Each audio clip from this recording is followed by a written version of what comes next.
is Radio 2. On BBC Sounds. And on your smart speaker. Play BBC Radio 2. BBC News at 11 o'clock. This is Catherine Cracknell. President Putin has admitted he's facing an armed mutiny and his forces are not in control of the Russian city of Rostov-on-Don. Latest reports suggest the Wagner mercenary group may also have taken control of the city of Voronezh, which is much closer to Moscow.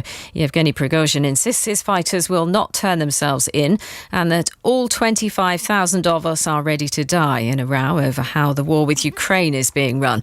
Michael McFaul, who's a former US ambassador to Russia and professor of political science, says this is a major threat to President Putin's leadership. I am very struck by how little resistance Prigozhin and his armed forces have faced so far. They took Rostov without a fight.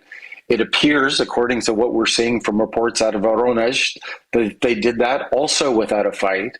Mr. Putin has a major crisis on his hand, the biggest crisis he has ever faced in his 23 years in power. Here, the Ministry of Defence also said the Russian state was facing its biggest security challenge of recent times. Officials said the loyalty of the country's security forces would prove key in the coming hours.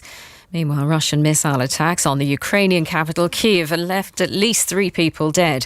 A 25-storey residential block was partially destroyed and rescue workers are searching for people they fear may be trapped in the rubble. Our correspondent in Kyiv, Maini Jones, explained what happened. When the airstrike happened, it was the middle of the night. Lots of people were fast asleep and they described feeling confused, waking up to a loud explosion, to seeing smoke all over their apartments. These apartments are brand new. A lot of young families live here. They grabbed their kids, they ran downstairs, and then they described seeing their cars covered in dust and debris. Members of the Scottish National Party are meeting in Dundee to discuss their strategy for securing independence from the UK.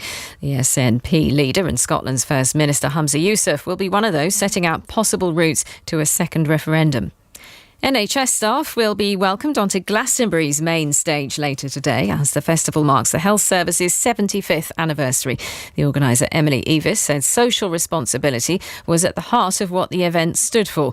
Among the music acts today is the singer Rick Astley, best known for his 1987 hit Never Gonna Give You Up. He'll take to the Pyramid stage at midday for one of the biggest gigs of his career. Glastonbury is amazing. I'm kind of getting that vibe at the moment and soaking it up. And yeah, it's going to be great. More nervous than I would be about most things, if I'm honest. But also because as lovely as it is and as warm and welcoming as it is, it's Glastonbury and it's the Pyramid stage. Millions of people across the UK are being encouraged to grow fruit and vegetables in wildlife-friendly gardens as part of the King's Coronation Gardens Scheme. The project's a partnership between Wildlife Trust, Women's Institutes and the gardening group Incredible Edible. And that's the BBC News at 3 minutes past 11. Thank you, Catherine.